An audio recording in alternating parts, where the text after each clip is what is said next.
why do you have those bags? Where are you going, Agatha? I've already decided. I'm moving out. What? Now? You're leaving now? Where are you going? What? What has happened? Why are you moving out? I don't want to disturb anyone. I think Victor and I need to lead separate lives. Victor needs his freedom. I'm so upset. Not everyone has the same character. Elena, you're timid and shy. Victor's more reserved. Not everyone is sociable and outgoing like me. I'm too demanding. Now you're being dramatic. I don't fit in here. I'm leaving. I'm going to Betty's. Upset? Does it mean sad? Yes, a combination of sad and angry. Perhaps you didn't like the new furniture Victor bought while you were away. She said she liked the bookcase. Anyway, you're not moving out. Don't be ridiculous. Where will you leave? I'm going to stay with Betty for a few weeks. Then I'll decide. Are you two fighting? No. Well, we had an argument last night. You just have to respect other people's decisions more. That's all. You don't have to move out. I think Victor is saying you just have to give him more space. But you don't have to move house to do that. Agatha, it won't be the same without you here. It's just sometimes you're stubborn and selfish. But you're also very caring. Loyal, generous, funny. Funny like fun. Humorous. I'm demanding and bossy too, right? Listen, you two. I think we all have to calm down. I don't understand all the words you're using, but insulting each other is not going to help. Victor, you have a lot to do, and I am sure you've been a little anxious recently. Sorry, Agatha. When I'm studying for exams, I become very nervous. This is an important time for me. See? Agatha, he's apologizing, and I'm sure he's going to be kind and understanding from now on.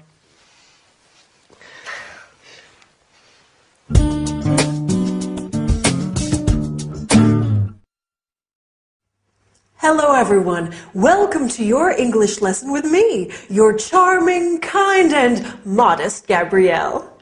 That is an important part of our lesson today, how to describe people's character and personality. That was the problem in our sitcom, wasn't it?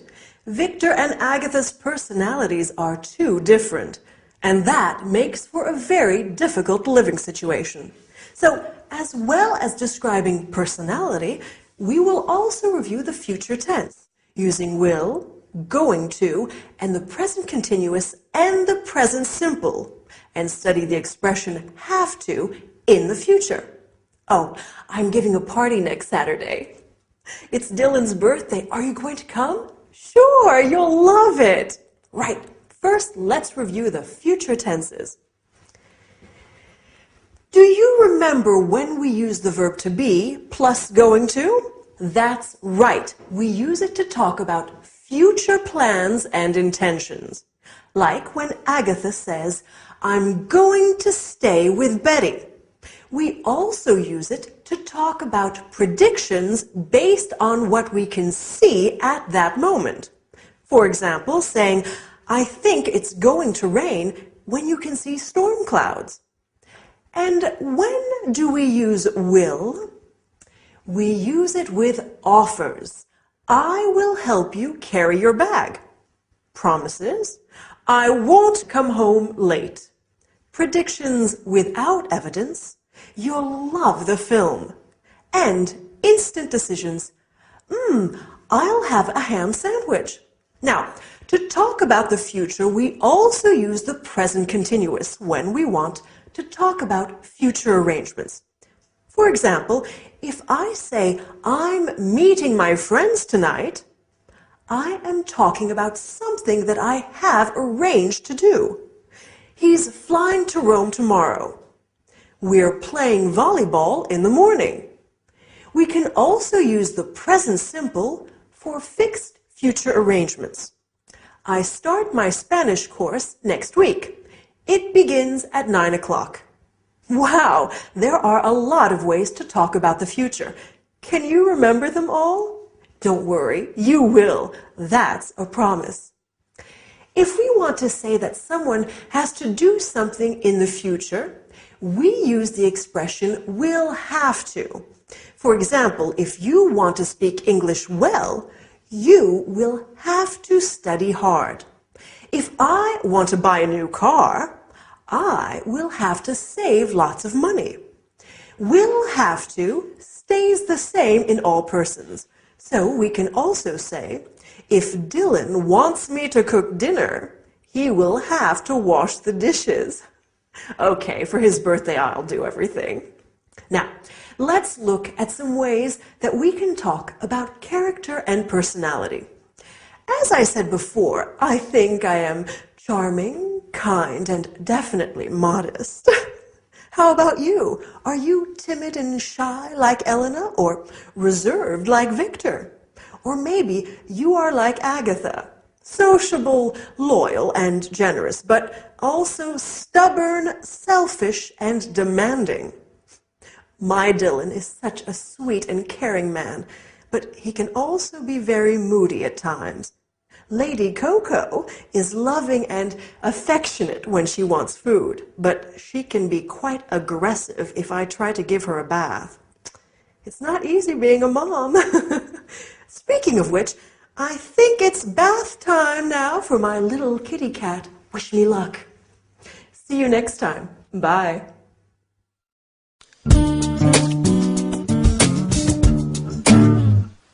Did you get caught in the rain? Is it still raining? Well, I wasn't swimming in the Thames. The rain started while I was riding back from class. It's still raining now. Oh, this weather's terrible.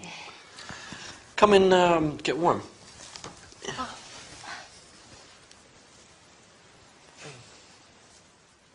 There you go. Is Agatha home? No, she was on her way to yoga when I came back from class. I hope you're not coming down with a cold. Your hair's still wet. Here, pass me the towel. I'll dry it for you. Thanks. That feels nice. Last night, when I came back from work, it was also raining. That's London. If you move a little closer, I can reach the back of your head better.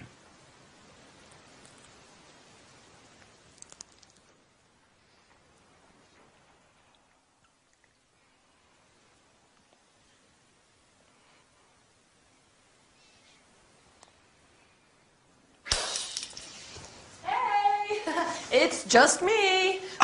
Are you okay? All's well. It's just the vase near the door, that's all. Oh. I have to make a phone call. I'll do it from the other room so I don't disturb you two there studying. You don't have to. We can go upstairs. I can go to my bedroom, and Elena is better off drying her hair in the bathroom. Yes, of course.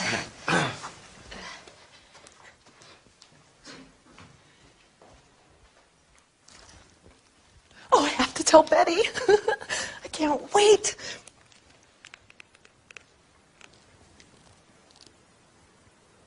Good morning. May I speak to Betty Summers, please? Betty, you'll never guess. Betty? Oops. Sorry, wrong Betty. Could you put me through to Betty Summers, please? She works in the accounts department on the second floor, extension 566. Yes, I'll hold. Thanks. Betty, you'll never guess what my little brother was doing when I came home. He was sitting on the sofa kissing Elena. No, they were definitely kissing. It wasn't just a quick kiss. They were kissing when I arrived home.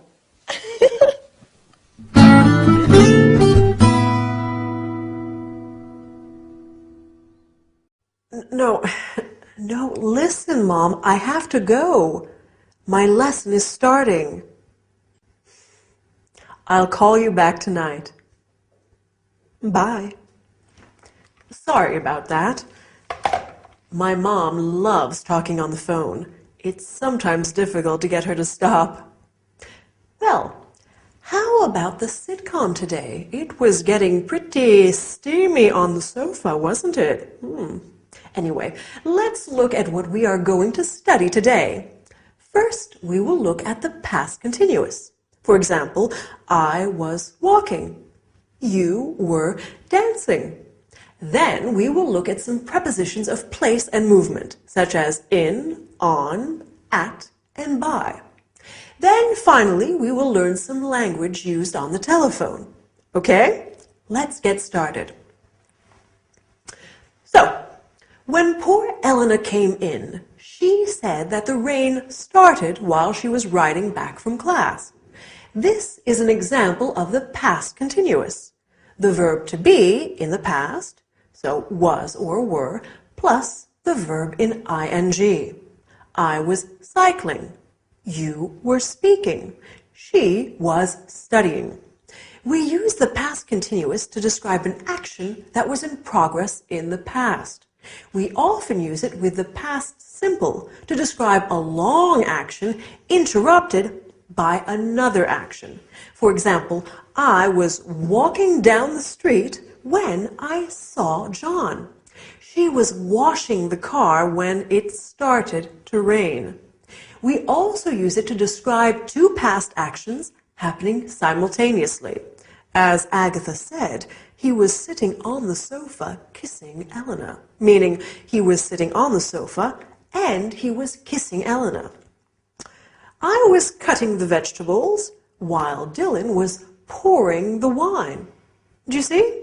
Now, let's look at some prepositions of place and movement. Has anyone seen my bag? Oh, here it is on the table. Oh, I'm so forgetful. I can't remember where I put my keys either. Oh, silly me. Here they are in my bag.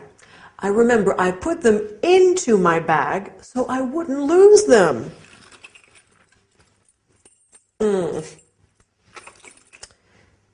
And my glasses? Where are they? Ah, they are in here too. I think I'll take them out of the bag so they don't get broken. Maybe I'll put them onto my head. For safekeeping. That's better. Now, after the lesson, I'm meeting my friend Jade for coffee.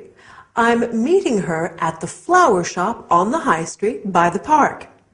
I hope I remember. You know what I'm like. Okay, finally, I want us to study some telephone language. Do you remember what Agatha said on the phone? She said, "May I speak to Betty Johnson, please?" This is how we ask for someone on the phone.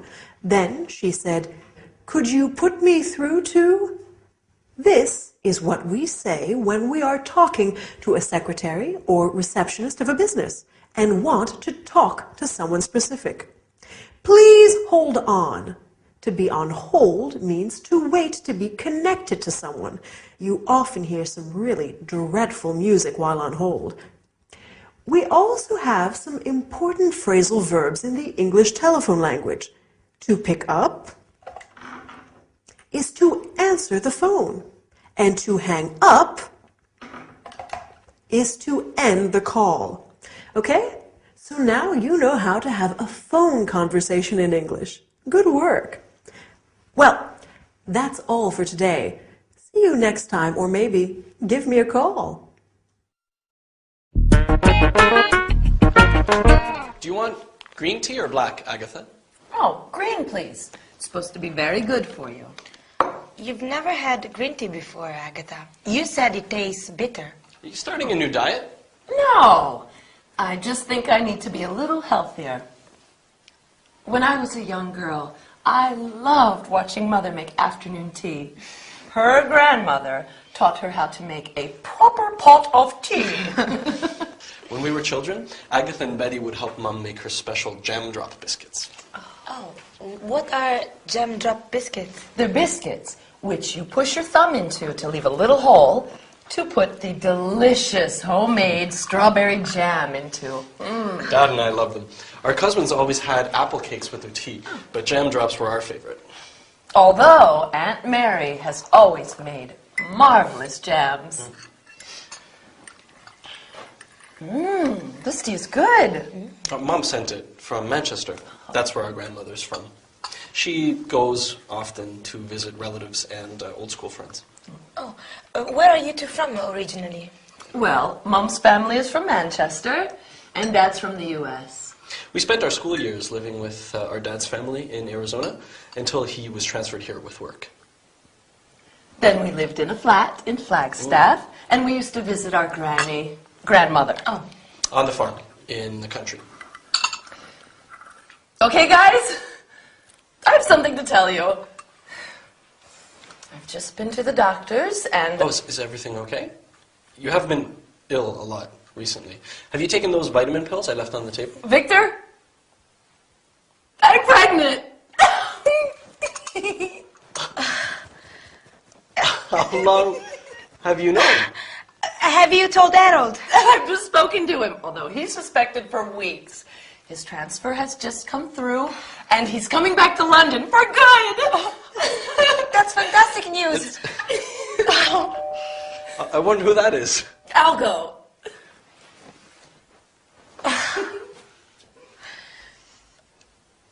Harold! Oh, what a surprise!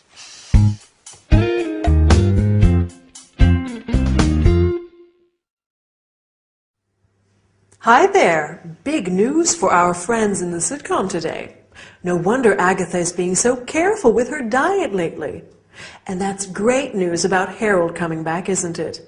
Anyway, on with today's lesson. We're going to study the present perfect. For example, I have lived here for 2 years.